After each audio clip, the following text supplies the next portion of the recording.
आज हमारे यहां लोग कहते हैं साहब इसको लड़का नहीं हुआ, इसकी तो नस्ल नहीं चलेगी।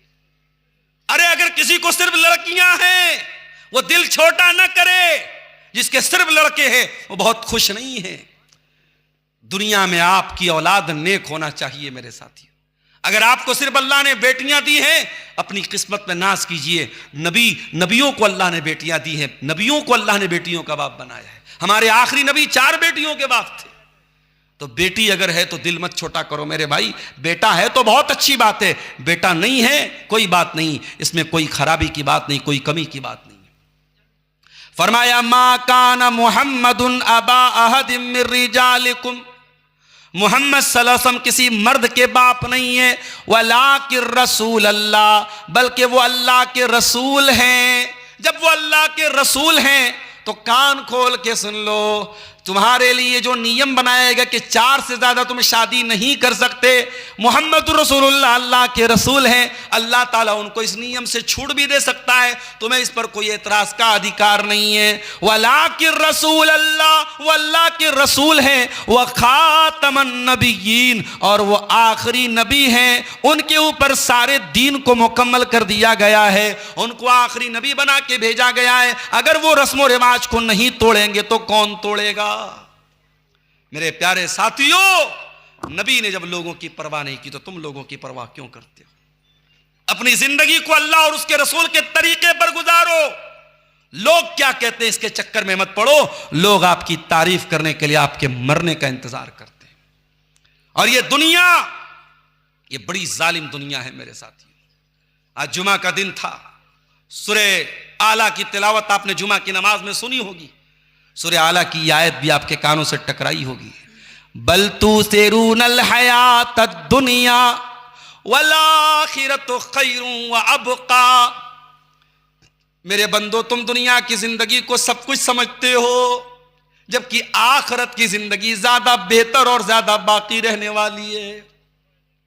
ना दुनिया की दौलत हमेशा रहने वाली है, ना दुनिया की औरत तुम्हारे हमेशा काम देने वाली है, न दुनिया की तंदुरुस्ती हमेशा रहने वाली है, न दुनिया का माल हमेशा तुम्हारे काम आने वाला है, न दुनिया की जमीन और जायदाद हमेशा तुम्हारे काम आने वाली है।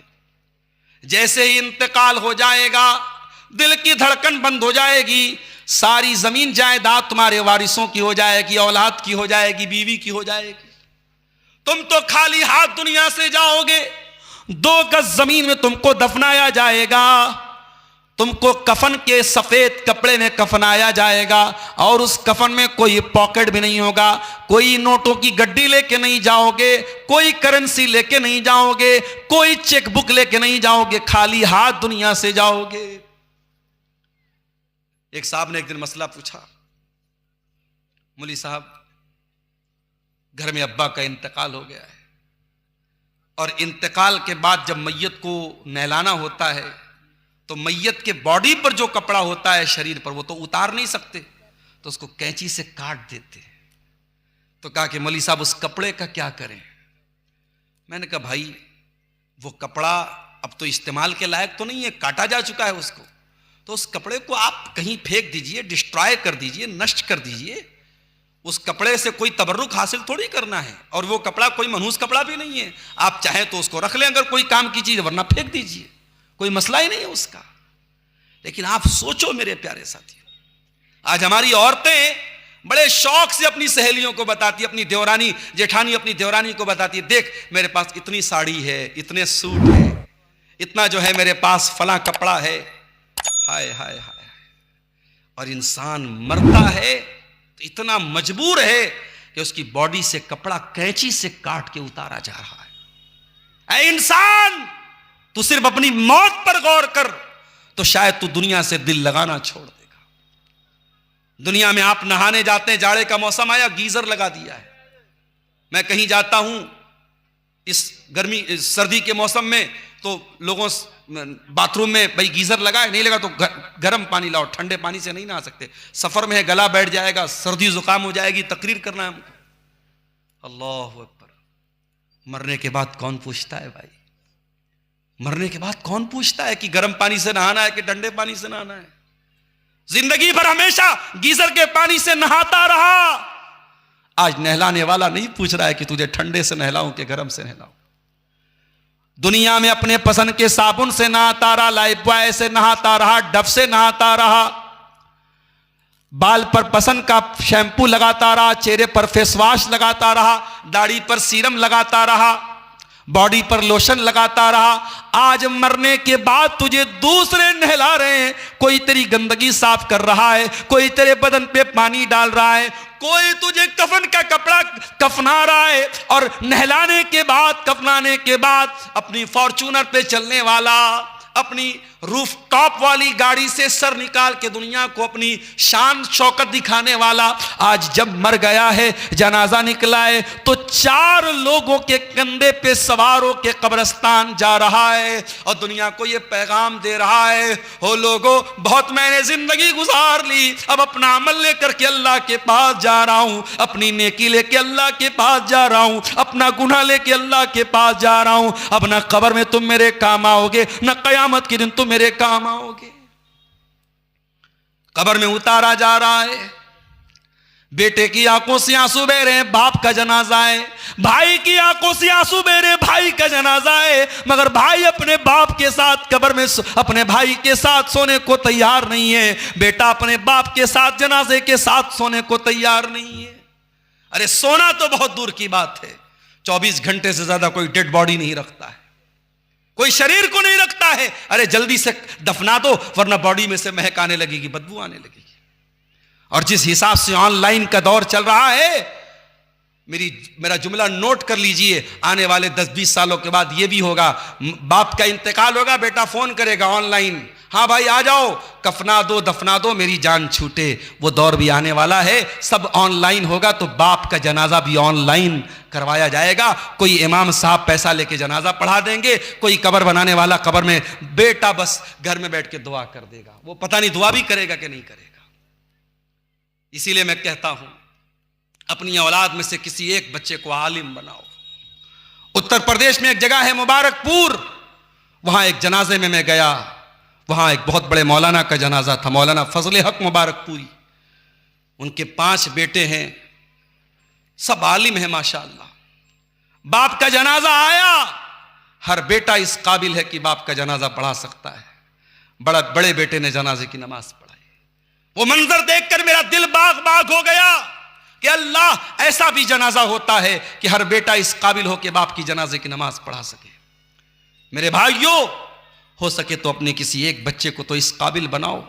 इंजीनियर तो बहुत से बन जाएंगे, डॉक्टर तो बहुत से बन जाएंगे, लॉयर तो बहुत से बन जाएंगे, एक बेटा तो ऐसा बनाओ कि जब तुम्हारा इंतकाल हो तो बेटा खड़ा होकर के आपकी जनाजे की नमाज तो पढ़ सके। जब दुआ के लिए हाथ उठाए तो कम से कम ये कह सके, रब्बिरहमहुमा कमा रब्बयानी सगीरा, परवरदिगार मेरे माँ बाप पर रहम फरमा, इन्होंने बड़ी मोहब्बतों से मुझको पाला था। मेरे प्यारे साथियों, मरने वाला कब्र में चला गया, मट्टी देने वाले घर जा चले गए, 2 फरिश्ते आते उसके पास, एक का नाम मुनकर और एक का नाम नकीर है। वो दोनों फरिश्ते मैयत को के अंदर दोबारा रूह डालते हैं और मैयत को बिठाते हैं और 3 सवाल करते हैं। मन रब्बू का, तेरा रब कौन है? मन नबियों का, तेरे नबी कौन है? मां दीनों का, तेरा दीन क्या है? ये 3 सवाल कब्र में हर मुर्दे से पूछा जाएगा। अब अगर बंदा मोमिन होगा और पक्का तौहीद वाला होगा, सही अमल करने वाला होगा, वो कहेगा मेरा रब अल्लाह है, मेरा दीन इस्लाम है और मेरे नबी मोहम्मद सल्लल्लाहु अलैहि वसल्लम है। फरिश्ता पूछेगा तुझे इन 3 सवालों का जवाब कैसे पता चला? बंदा कहेगा क़राअतु किताब अल्लाह फ़आमनतु बिही वसद्दक़तु बिही, मैंने अल्लाह की किताब को पढ़ा था, मैंने कुरान को पढ़ा था। I have knowledge of the Quran, मेरे पास कुरान का इल्म था। पता ये चला साइंस कब्र में काम नहीं आएगी, मैथमेटिक्स कब्र में काम नहीं आएगी, ज्योग्राफिया की किताबें कब्र में काम नहीं आएंगी, विज्ञान की किताबें कब्र में काम नहीं आएंगी। कब्र में अगर काम आएगा तो कुरान और हदीस का इल्म काम आएगा, जिसको हम और आप हकीर समझते हैं। ये कुरान और हदीस का इल्म हकीर मत समझो मेरे साथियों, ये कब्र में भी आपके काम आएगा और कयामत के दिन मैदान महशर में भी काम आएगा। और मेरा जुमला नोट कर लो, अपने बच्चों को दीन सिखाओ मेरे साथियों। आने वाला दौर बहुत नाजुक है, कुफ्र और इर्तिदाद की ऐसी लहरें चलेंगी, आपको अपने बच्चों को बचाना मुश्किल हो जाएगा। ये सोशल मीडिया में जो पीले पड़े हैं आपके बच्चे, 20 साल बाद आने वाली जो नस्ल होगी वो सोशल मीडिया की पैदावार होगी। वो रात दिन यूट्यूब देखने वाली, इंस्टाग्राम चलाने वाली वो नस्ल होगी। वो नस्ल अल्लाह को मानेगी कि नहीं मानेगी? वो कयामत को मानेगी कि नहीं मानेगी? हर बात पर क्वेश्चन करने वाली नस्ल क्वेश्चन करेगी, अल्लाह कौन है? हमने तो अल्लाह को नहीं देखा। अगर कोई अल्लाह है तो दिखाई क्यों नहीं देता? फरिश्ते हैं तो दिखाई क्यों नहीं देते? वो नहीं मानेगा कयामत के दिन को, वो नहीं मानेगा अल्लाह को, वो नहीं मानेगा तकदीर को। वो दौर आएगा, और जब वो दौर आएगा तो हमें क्या करना है? नबी ने फरमाया, ला यज़ालुन्नासु यतसाअलून, एक जमाना आएगा लोग बहुत ज्यादा सवाल करेंगे, बहुत ज्यादा सवाल करेंगे। अच्छा सवाल करेंगे, खराब सवाल भी करेंगे। यहां तक कि यह भी सवाल किया जाएगा, खलक़ल्लाहु कुल्ल शै, हर चीज को अल्लाह ने पैदा किया। फमन खलक़ल्लाह, तो अल्लाह को किसने पैदा किया? Who created Allah? Allah created everything, then who created Allah? Allah ने हर चीज को पैदा किया, तो अल्लाह को किसने पैदा किया? ये क्वेश्चन दिमाग में आएगा। जब ये क्वेश्चन दिमाग में आए तो प्यारे रसूल ने क्या कहा? फलयतअव्वज़ बिल्लाह, अल्लाह से, अल्लाह की पनाह तलब करो शैतान मरदूद से। ये सवाल तुम्हारे दिमाग में डालने वाला शैतान मरदूद है, तुम फौरन औज़ु बिल्लाहि मिनश शैतानिर रजीम पढ़ो और ये ख्याल अपने दिमाग से निकाल दो। वो दौर आने वाला है मेरे साथियों, बचा लो अपनी आने वाली नस्लों को। बच्चों को कारोबार सिखाते हो, बच्चों को खेती सिखाते हो, बच्चों को बिजनेस सिखाते हो, बच्चों को पैसा कमाना सिखाते हो, बच्चों को यह भी सिखाओ अल्लाह कौन है। और जब बच्चे ये जान जाएंगे अल्लाह कौन है, तो इंशाअल्लाह वो गुनाह के करीब नहीं जाएंगे। जिसको ये पता लग जाए अल्लाह कौन है, वो पाप नहीं करेगा, वो गुनाह नहीं करेगा। किसी ने मुझे बताया कि सोहरा डांगी के जलसे में सीसीटीवी कैमरा लगा है। क्यों लगा है भाई सीसीटीवी कैमरा? इसीलिए तो लगा है कि कोई अप्रिय घटना ना हो, कोई गलत अगर वाकया होता है तो कैमरे में रिकॉर्ड हो जाएगा, पकड़ा जाएगा जो जिसने गलत काम किया है। दुनिया में कैमरा लगा है तो घटनाएं नहीं होती हैं, अपराध नहीं होता है। आज देखिए दिल्ली में कोई घटना होती है, कैमरे में रिकॉर्ड हो जाती है। हर जगह सड़कों पर कैमरे लग गए हैं। अगर दुनिया के लगे हुए कैमरे से अपराध कम हो सकता है, तो जिसके दिल में अल्लाह के कैमरे का डर पैदा हो जाए। अल्लाह का कैमरा भी तो लगा है हर जगह। यालमु खाइनतल आयुनि व मा तुख्फिस सुदूर, अल्लाह तुम्हारी आंखों की चोरी को भी जानता है, तुम्हारे दिल के भेद को भी जानता है। इन्नहु अलीमुम बिज़ातिस सुदूर, वो तुम्हारे सीनों में छुपे हुए भेद को भी जानता है। अलम यालम बि अन्नल्लाह यरा, इंसान क्या तू नहीं जानता अल्लाह सब देख रहा है। मा यल्फिज़ु मिन कौलिन इल्ला लदैहि रक़ीबुन अतीद, तेरे जबान से जो लफ्ज निकलता है एक फरिश्ता सब रिकॉर्ड कर रहा है। व इन्ना अलैकुम लहाफ़िज़ीन किरामन कातिबीन यालमून मा तफ़अलून, ओ लोगो हमने तुम्हारी एक्टिविटीज को रिकॉर्ड करने के लिए किरामन कातिबीन को मुकर्रर कर दिया है, जो तुम्हारी एक एक एक्टिविटी को लिख रहे हैं। फरिश्ते सब रिकॉर्ड कर रहे हैं मेरे साथी। अल्लाह का कैमरा, उसका डर जब आपके बच्चे के अंदर पैदा होगा वो ऑटोमेटिक गुनाहों से बचेगा। इसीलिए हजरत लुकमान अपने बच्चे से कहते हैं, या बुनैया इन्नहा इन तकु मिस्काल हब्बतिन मिन खरदलिन फतकुन फी सखरतिन औ फिस समावाति औ फिल अर्दियाति बिहल्लाह, ऐ मेरे बच्चे एक राई के दाने के बराबर भी कोई चीज होगी, आसमानों में कहीं होगी, जमीन में कहीं होगी, किसी चट्टान के अंदर होगी, अल्लाह उसको सामने ले आएगा। अल्लाह से कैसे बच पाओगे मेरे प्यारे साथी? एक सहाबी अल्लाह के नबी के पास आए, ऐ अल्लाह के रसूल मेरे कुछ गुलाम हैं, मैं उनको मारता हूं, पीटता हूं। आपने पूछा क्यों मारते हो? कहा अल्लाह के नबी बड़ी बदतमीजी करते हैं, बड़ी बदतमीजी करते हैं, बड़ी नाफरमानी करते हैं, जब मेरी नाफरमानी करते मैं मार देता हूं। ऐ अल्लाह के नबी अपने गुलामों को मैं मार देता हूं, पीट देता हूं, मुझे अजाब तो नहीं होगा? आपने फरमाया, ऐ मेरे सहाबी, जो तेरे गुलाम तेरी नाफरमानी करते हैं, कयामत के दिन उसको भी कैलकुलेट किया जाएगा, उसको भी तौला जाएगा, उसको भी नापा जाएगा, और तू जो सजा देता है उसको भी कैलकुलेट किया जाएगा। अगर उनकी नाफरमानी ज्यादा होगी और तेरी सजा कम होगी तो तुझे फायदा होगा, तुझे उनकी नेकी तुझको मिल जाएगी, तेरे कुछ गुनाह माफ हो जाएंगे। लेकिन अगर तेरे गुलामों ने जो नाफरमानी की है, अगर उनकी नाफरमानी कम थी और तेरी सजा ज्यादा थी, तो ऐ मेरे सहाबी, फिर उनके गुनाह तेरे ऊपर लाद दिए जाएंगे, तेरी नेकियां उनको दे दी जाएंगी। सहाबी रोने लगे, ऐ अल्लाह के नबी, मैं सजा देता हूं, नाप के तो नहीं देता, तौल के तो नहीं देता। ऐ अल्लाह के रसूल, मुझे समझ में नहीं आ रहा है मैं क्या करूं। वो गुलाम है, वो गलती करते, ना फरमानी करते, मैं सजा दे देता हूं, और आप इतनी खतरनाक बात कर रहे हैं, इतना बड़ा रिस्क मैं कैसे ले सकता हूं। साहबी दहाड़े मार मार के रोने लगे और कहने लगे, अय अल्लाह के नबी, मैं आपको गवाह बना के कहता हूं, मैं उनको आजाद कर रहा हूं, मैं इतना बड़ा रिस्क नहीं ले सकता, मैं इतना बड़ा खतरा नहीं ले सकता। अय अल्लाह के नबी, मेरे पास कोई चारा नहीं, मैं उनको आजाद करता हूं। आपने फरमाया, ऐ मेरे सहाबी, क्या तूने कुरान की ये आयत नहीं पढ़ी, वनज़उल मवाज़ीनल क़िस्त लियौमिल क़ियामा, हम क़यामत के दिन इंसाफ का तराजू रखेंगे, फला तुज़लमु नफ्सुन शैया, और क़यामत के दिन किसी के साथ कोई जुल्म नहीं होगा।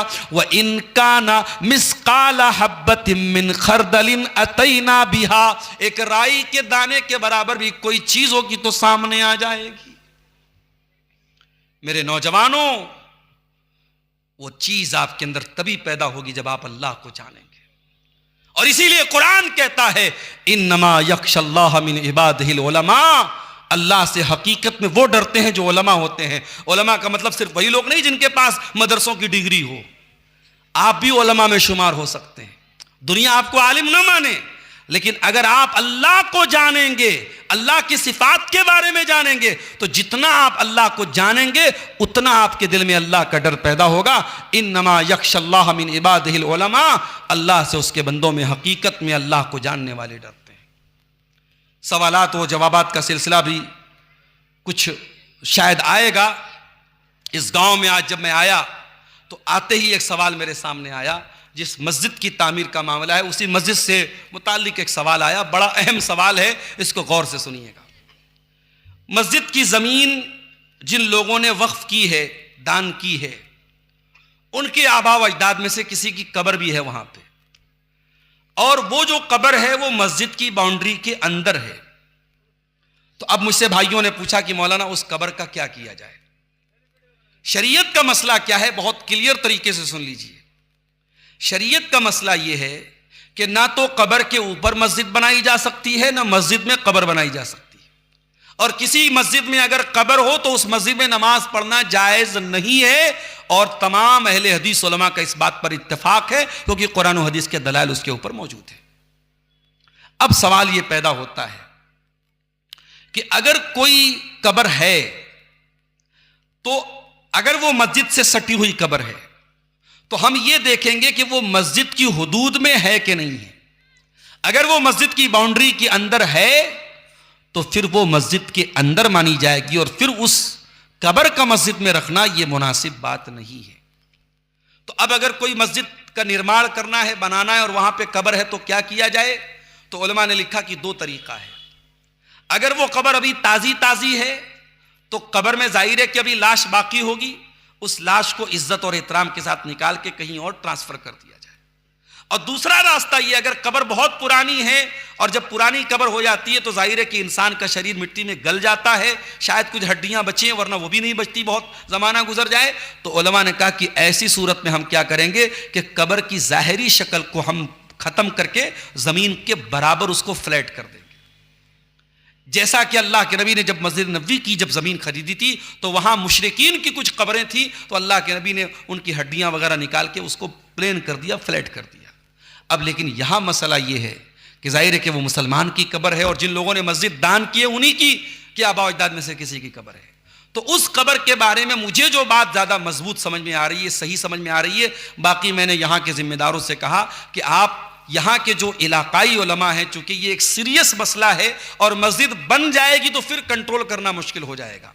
और मैं बंगाल की कई मस्जिदों को जानता हूँ, यूपी की कई मस्जिदों को जानता हूँ जहाँ यही गलती की गई और कब्र थी मस्जिद में और उसको छोड़ दिया गया और वहाँ कब्र पे जो है वैसी मस्जिद बना ली गई। और बहुत सारे गाँवों में वहाँ कुछ लोग नमाज पढ़ते हैं, कुछ लोग नहीं पढ़ते हैं, आपस में इख्तलाफ होता है। वो सिचुएशन आपके यहाँ न पैदा होने पाए, इसलिए मुझको जो मुनासिब लगता है कि आप जब मस्जिद का नौ निर्माण कर रहे हैं, मस्जिद की तामीर नौ कर रहे हैं, तो कोशिश ये कीजिए कि आप उस कब्र को छोड़ करके आप मस्जिद की बाउंड्री खड़ी कीजिए। उसमें अगर कुछ ज़मीन चली जाती है तो चली जाए, आप उसका लालच मत कीजिए, लेकिन उसको मस्जिद की बाउंड्री के बाहर कर दीजिए ताकि आप इस रिस्क से बाहर आ जाएं। क्योंकि अगर मस्जिद की बाउंड्री के अंदर है, मस्जिद के गेट में आप दाखिल और अंदर वो कब्र है, तो फिर ये चीज़ मुनासिब नहीं है। अगर किबला की तरफ है तब तो बहुत खतरनाक बात है। अगर जैसा कि यहाँ मुझे लोगों ने बताया कि वो पूरब साइड में है, किबला के अपोजिट साइड में है, तो भी वो गलत है, क्योंकि वो मस्जिद के प्रेमिसेस के अंदर है, मस्जिद की बाउंड्री के अंदर है,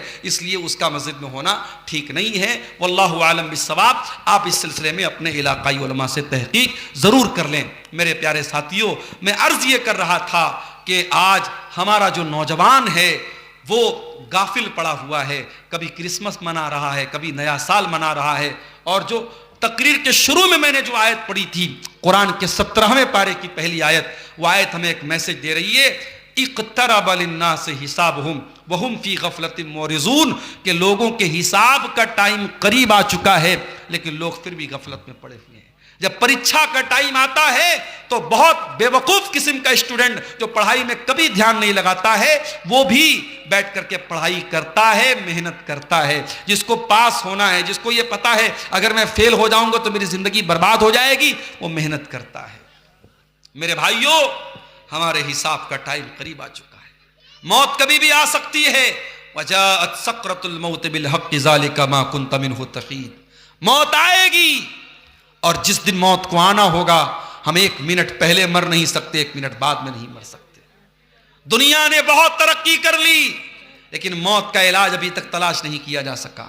युद्रिकुमुल मौत वलौ कुन्तुम फी बुरूजिम मुशय्यदा।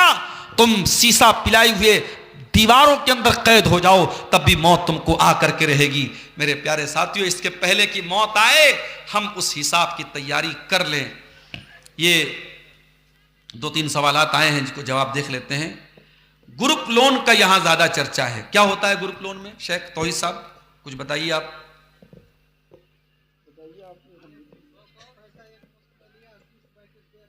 एक बात, मोटी मोटी बात आप समझ लीजिए, शरीयत में पैसे के बदले अगर हम पैसा ले रहे हैं तो उसमें कमी और बेशी करके नहीं ले सकते।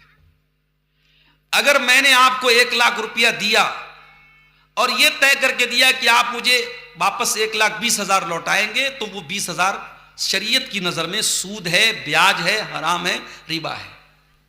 शरीयत ये कहती है कि आप किसी को भी अगर पैसा उधार देते हैं, कर्ज देते हैं, लोन देते हैं, तो लोन पर आप किसी भी प्रकार का बेनिफिट नहीं ले सकते।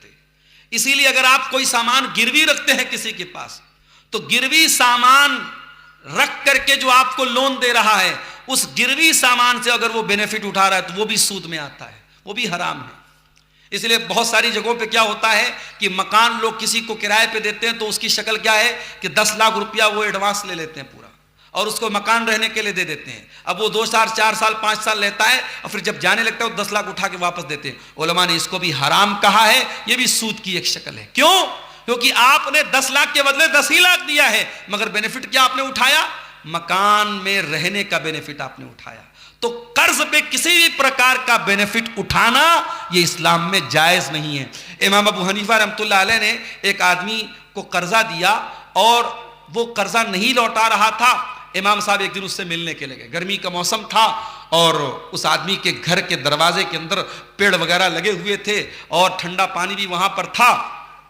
इमाम साहब ने दरवाजा खटखटाया, थोड़ी देर के बाद आदमी आया। उसने कहा, अरे इमाम साहब, आप मेरे दरवाजे पर आप आए हैं और बाहर खड़े धूप में, अरे अंदर आइए, पेड़ की छांव में बैठिए और ठंडा पानी पीजिए, पैसे का लेन देन होता रहेगा। इमाम साहब ने कहा, माफ करना, तुमसे मेरा जो संबंध और ताल्लुक था वो अपनी जगह है, इस वक्त मैं तुमसे कर्जा लेने आया हूं और शरीयत ये कहती है कि कर्जे पर किसी प्रकार का मुनाफा नहीं ले सकते, मैं तुमसे कर्जा लेने आया हूं। अगर मैं तुम्हारे घर के पेड़ की छांव में बैठता हूं और तुम्हारे घर का ठंडा पानी पीता हूं तो ये भी मुझे डर है कहीं सूद में शामिल ना हो जाए। मेरे प्यारे साथियों, ये इस्लाम का कानून है। और आज बड़े धड़ल्ले से, और मुझे अफसोस होता है, बिहार और झारखंड में बहुत छोटी छोटी रकम, जबकि लोग चाहें तो आपस में कोई ऐसी कमेटी बना सकते हैं जो बगैर इंटरेस्ट के लोगों को कर्जा दे, कोई गारंटी ले ले, कोई चीज ले ले, बगैर इंटरेस्ट के कर्जा दे। आज 10-10 हजार का अमाउंट मुसलमान अपने मुसलमान भाई को सूद पर दे रहा है, मुसलमान से सूद कमा रहा है। मेरे प्यारे साथियों, ये बात याद रखो, यमहकुल्लाहु रिबा व युर्बिस सदकात, अल्लाह ताला सूद को मिटाता है और सदका को बढ़ाता है। अगर आप सूद का पैसा कमाएंगे, वो पैसा कहीं ना कहीं आपके घर की बरकत को खत्म कर देगा। नावाकफियत अशिया की खरीदो फरोख्त का चर्चा भी बहुत ज्यादा है, जैसे मखाना वगैरह। अच्छा, वो क्या मतलब बता रहे हैं, नावाकफियत का क्या मतलब है? हाँ, ये बे गरर इसको बोलते शरीयत में। शरीयत क्या कहती है कि आप लेन देन किसी चीज का कर रहे हैं तो क्या खरीद रहे हैं, क्या बेच रहे हैं, क्लियर होना चाहिए। इसीलिए पेड़ की पैदावार होने के पहले पेड़ का सौदा कर लेना सही नहीं है। जी जी जी। और मछली भी पानी में हाँ, अंदाजा करके कितनी मछली आएगी नहीं मालूम, ये बे गरर इसको बोलते, धोखा है ये।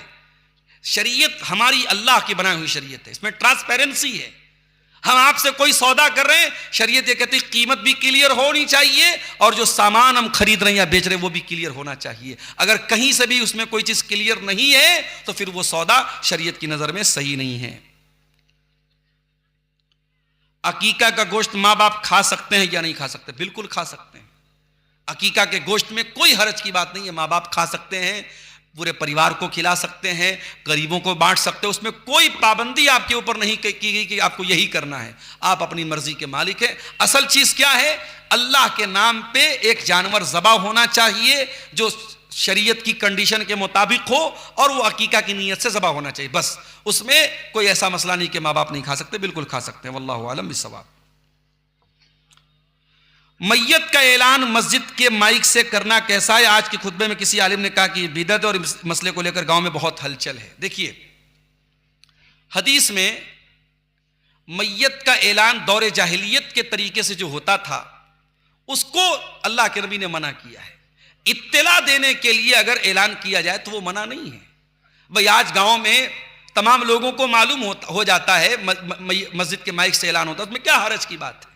उसमें तो नहीं। वो दौरे जाहिलियत में नौहा के तरीके पर मैयत का नाम ले लेकर उसकी खूबी बयान कर करके जो है ऐलान होता था, उसको अल्लाह के नबी ने मना किया है। लेकिन आज हमारे यहाँ जो मैयत का ऐलान होता है वो सिर्फ इत्तला देने के लिए, इंफॉर्मेशन, सूचना देने के लिए होता है, उसमें इंशाअल्लाह कोई हरज की बात नहीं है। लेकिन हाँ, एक बात कहूँगा कि अगर मैयत का ऐलान बगैर माइक के हो सकता है या गांव की एक मस्जिद से हो गया, सारे गांव को पता लग गया। हमारे बनारस की मैं बात बताऊं, एक मोहल्ले में 10 मस्जिद है और 10 करीब करीब में है, 10 से ऐलान हो रहा है हाजी साहब का इंतकाल हो गया, हाजी साहब का इंतकाल हो। सुनते सुनते कान पक जाता है। 15 मिनट के अंदर 10 मस्जिदों में ऐलान होता है। तो ये चीज़ थोड़ी गलत है कि ये बहुत ज़्यादा हो रहा है। लेकिन इत्तला देने के लिए अगर मस्जिद में ऐलान होता है तो इसको इतना बड़ा इशू बनाना ठीक नहीं है। वल्लाहु आलम बिस्सवाब। जज़ाकुमुल्लाह खैर जज़ा। अगर कोई लड़का उसकी शादी में दहेज में पैसा लिया और फिर बाद में उसको हिदायत हुआ और वो कहा कि पैसा वापस करना चाहूँ तो कर सकता है या नहीं, और वापस करना कैसा है? बड़े कलेजे वाला लड़का है भाई, मिलता माल आजकल कोई छोड़ता नहीं है। इस बेचारे को मिला है, इसने ले लिया है, अब वापस करना चाहता है। तो अच्छा नहीं, इसमें तो यही लिया कि ले चुका है, लेना गलत था, उसने ले लिया, अब तौबा का ख्याल आया तो ससुर जी से बात कर ले कि भाई बाइक आप वापस ले लीजिए, 4 व्हीलर वापस ले लीजिए। तो अगर वापस देना चाह रहा है और ससुर अगर वापस ले रहा है तो कोई हरज की बात नहीं कर सकते। तौबा में भाई अगर हमने किसी का पैसा नाजायज तरीके से ले लिया तो तौबा की एक कंडीशन ये भी है कि पैसा वापस करना पड़ेगा। तो यहां वो वाली नाजायज शक्ल तो नहीं है भाई। ऐसा नहीं कि ससुर के ऊपर जबरदस्ती करके आदमी ले रहा है, वो एक रिवाज है, गलत रिवाज है, पड़ गया है।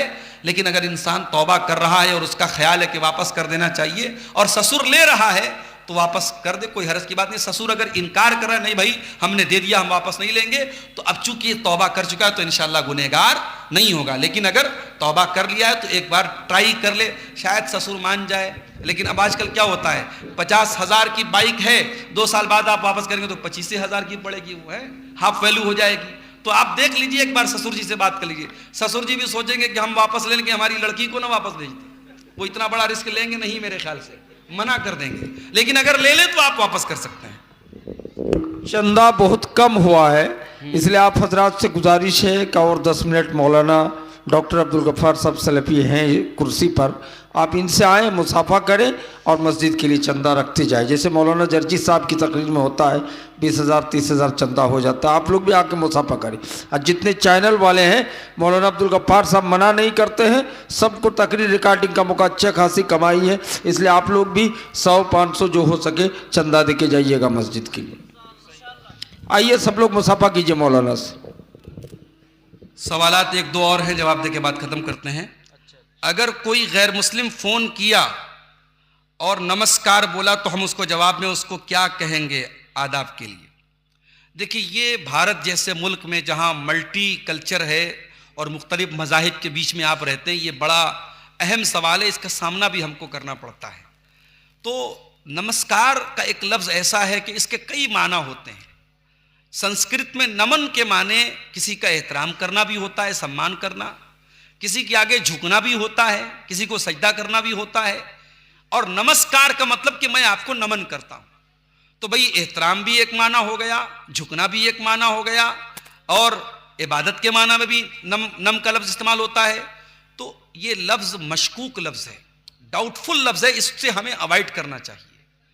जब एक लफ्ज़ के कई माना और उसमें 1-2 माना हराम हो तो हमें वो लफ्ज़ इस्तेमाल करने से बचना चाहिए। हाँ, कहीं ऐसा हो कि भाई हम किसी बॉस के अंडर में रह रहे हैं और वहाँ अगर हम वो लफ्ज़ इस्तेमाल नहीं करेंगे तो बहुत बड़े नुकसान का अंदेशा है, तो वहाँ दिल में ये नीयत करके कि मैं यहाँ एहतराम के ही माना में कह रहा हूँ और मजबूरी में कह रहा हूँ, ये लफ्ज़ से मैं राज़ी नहीं हूँ, वहाँ गुंजाइश निकल सकती है। लेकिन हमारे यहाँ क्या हो रहा है, छोटे मोटे मामलात में भी लोग नमस्कार को आदत बना लेते हैं। मैंने यूपी में देखा, यूपी में तो जाहिर है कि यहाँ से भी माहौल जो है थोड़ा अलग है, लेकिन वहाँ आदाब कह के लोग काम चला रहे थे, सलाम कह के। अगर आप बचना चाहें तो बचने के बहुत सारे रास्ते हैं, लेकिन हम इसको बड़ा सॉफ्ट में, हल्के में लेते हैं और लोग आमतौर से नमस्कार बोलते हैं। नहीं बोलना चाहिए, इससे अवॉइड करना चाहिए। जी, अंग्रेजी में बोल दे, गुड आफ्टरनून, गुड इवनिंग, ऐसा बोल दे, उसमें कम से कम ये वाली कवात तो नहीं रहेगी। क्या औरत नाइटी पहन करके नमाज पढ़ सकती है? अगर वो नाइटी ऐसी है जो औरत के पूरे शरीर को ढांप रही है, पूरा शरीर उसका कवर है, और नाइटी टाइट नहीं है, चुस्त नहीं है, बदन के आज़ा जो है झलक नहीं रहे हैं, तो ऐसी नाइटी में नमाज हो जाएगी। नाइटी अपने आप में कोई जो है गलत लिबास नहीं है, एक आराम के लिए उसको रात में पहनने के लिए एक ड्रेस बनाया गया है। लेकिन बहुत सारी नाइटी ऐसी आती है जो है बड़ी ट्रांसपेरेंट होती है, टाइट होती है, तो जाहिर है कि ऐसी नाइटी में औरत का नमाज पढ़ना जायज़ नहीं है। ऐसी साड़ी में भी नमाज पढ़ना जायज़ नहीं है, ऐसे जो है सूट में भी नमाज पढ़ना जायज़ नहीं है। तो लिबास जो भी औरत पहने वो उसके लिए सातिर हो, पूरे बदन को, औरत का सिर्फ चेहरा और हथेली ये खुला होना चाहिए, बाकी उसका पूरा शरीर नमाज की हालत में ढका होना चाहिए। वल्लाहु आलम बिस्सवाब। ये चंद सवालात थे जिनका जवाब आपके सामने रखा गया। हम अल्लाह ताला से दुआ करते हैं रब्बुल आलमीन हम सबको नेक अमल, अच्छी समझ की तौफीक अता फरमाए। आखिर में जैसा कि शेख तौहीद साहब ने ऐलान किया है, इस मस्जिद के लिए आप हजरात, कुछ देर में आपके सामने बैठा हूँ, आप आएँ और आकर के आप इस मस्जिद के लिए ताउन पेश करें। मैं आप सबके हक में आइए मौलाना से मुसाफा कीजिए और चंदा यहाँ रख के जाइए मस्जिद के लिए, अल्लाह के घर के लिए। ज़रूर आइए, मायूस ना करें। और ये जो मस्जिद के सिलसिले में शेख कब्र के बारे में, जी, तो ये उड़ी